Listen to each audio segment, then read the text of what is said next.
This video is going to walk you through how to manually match a student to the correct booklet in the administered assessment workflow.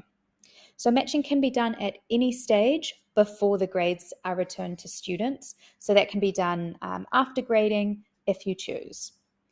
Select the course and select the correct assessment. Then on the right-hand side, select Match Booklets. What you will see down here is the cover pages. You'll see that we are currently on booklet number 4, and you can see this at the top here. You can either jump through using the next unmatched booklet button, or you can use the arrow keys as well. So when you have an unmatched booklet, you will see there's no information on the top left-hand side of the student book. We're going to match the student using the search bar here.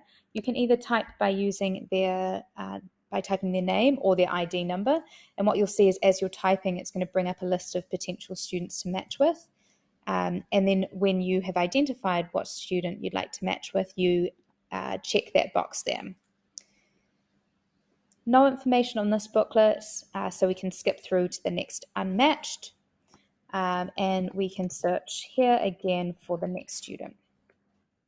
So I do want to just show you what it looks like to match. So here you'll see this student booklet has been matched because the information is on the top left. If for whatever reason you've accidentally matched with a different student, you can always select this X here, and that will remove the student from the booklet, and then you'll be able to rematch the student to the booklet, or you can match the correct student to the booklet.